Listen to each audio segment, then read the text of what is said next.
Hello guys, welcome back. YouTube ചാനലോ ഫേസ്ബുക്കോ ഒന്നും പറയുന്നില്ല കേട്ടോ, മിക്സ് ചെയ്ത് വീഡിയോസ് ഇടാമെന്ന് വെച്ചിട്ടാണ്. അപ്പോൾ ഈ പല്ല് തേക്കുന്നത് ഇന്ന് രാവിലെ നമുക്ക് കുറച്ച് പരിപാടിയുണ്ട്. വീഡിയോസ് എടുത്ത് വെച്ചിട്ട് കുറേ ദിവസങ്ങളായി.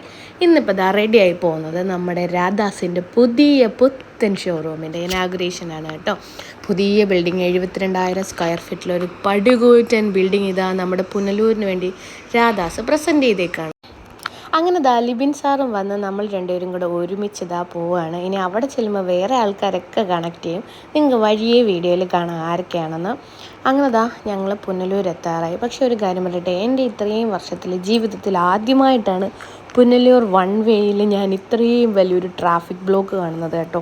ഭയങ്കര ട്രാഫിക് ബ്ലോക്കായിരുന്നു. അപ്പം നമുക്ക് മുന്നോട്ട് പോകാൻ പറ്റാത്ത കാരണം നമ്മൾ സൈഡ് കട്ട് റോഡ് എടുത്ത് അവിടെ നമ്മൾ ഒരിടത്ത് പാർക്ക് ചെയ്ത് വണ്ടി വല്ലവരുടെ വീടിൻ്റെ ഫ്രണ്ടിൽ നമ്മൾ പാർക്ക് ചെയ്തു.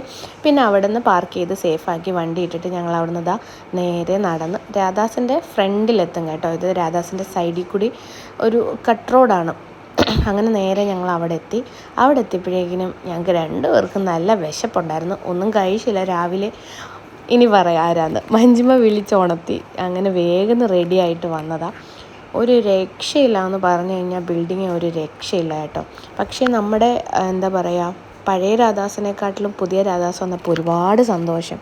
സ്വന്തം ബിൽഡിങ്ങിലേക്ക് ഒരു ഇത് മാറ്റിയെടുക്കുക എന്ന് പറയുമ്പോൾ ഒരു സന്തോഷമല്ലേ. അങ്ങനെ കുറച്ച് നേരം വെയിറ്റ് ചെയ്തപ്പോഴേക്കിനും രാവിലെ അമ്മയും മഞ്ജിമയും കുഞ്ഞുങ്ങളും വന്ന്, എന്നിട്ട് ഇടയ്ക്കൊന്ന് അവർ വെള്ളം കുടിക്കാൻ പോയപ്പോഴേക്കിനാണ് ഞങ്ങൾ എത്തിയത്. പിന്നെ അവർ വന്ന് പിന്നെ ഞങ്ങളെല്ലാവരും കൂടെ വീണ്ടും ഓരോ ചായയും കട്ട്ലറ്റും ഒക്കെ തൊട്ടടുത്ത് തന്നെ ഇമ്മിരിയൽ ബേക്കറിയും സ്റ്റാർട്ട് ചെയ്തിട്ടുണ്ട്. ഇത് നമുക്ക് ഗിഫ്റ്റൊന്നുമല്ല കേട്ടോ, പൈസ കൊടുത്ത് വാങ്ങിച്ചതാണ്. പിന്നെ നമ്മുടെ ഡാൻസ് ക്ലാസ്സിൽ നിന്നായിരുന്നു ഡാൻസും കാര്യങ്ങളും എല്ലാം നമ്മൾ അറേഞ്ച് ചെയ്ത് കൊടുത്തത്. രേഷ്മ ചേച്ചിയെ കോർഡിനേറ്റ് ചെയ്തിട്ടുണ്ടായിരുന്നു. നിമിഷിനെ അങ്ങനെ കണ്ട് ഞങ്ങൾക്ക് പിന്നെ വേറെ കുറച്ച് കാര്യങ്ങളായിട്ട് കൊല്ലത്ത് പോകണമായിരുന്നു. ഇത് നമ്മുടെ നവമിക്ക് എന്തോ വേണമെന്ന് പറഞ്ഞ് നിൽക്കുക കേട്ടോ. അങ്ങനെ ഞങ്ങൾ അവിടെ നിന്ന് ഇറങ്ങാൻ തുടങ്ങിയപ്പോൾ നിമിഷ് വിളിച്ചിട്ട് മേലേക്ക് വന്ന് ഇവരെല്ലാവരും ബാക്ക് സ്റ്റേജിൻ്റെ അവിടെ എവിടെയോ നിൽക്കുമായിരുന്നു. അപ്പം നമുക്ക് അങ്ങോട്ട് ചെല്ലാൻ പറ്റുമെന്ന് പറഞ്ഞപ്പോൾ പക്ഷെ പോയില്ല. അങ്ങനെ അവരെയും കണ്ടിട്ട് ഞങ്ങൾ കൊല്ലം പോയതിൻ്റെ ഒരു വീഡിയോ ഇടാം കേട്ടോ. ഫുഡൊക്കെ കഴിച്ചിട്ട് ഞങ്ങൾ നേരെ വൈകുന്നേരം ആയപ്പോൾ വീണ്ടും രാധാസിലേക്ക് വന്ന് അപ്പോഴേക്കിനും മഞ്ജിമയുടെ കസിൻസൊക്കെ ഉണ്ടായിരുന്നു.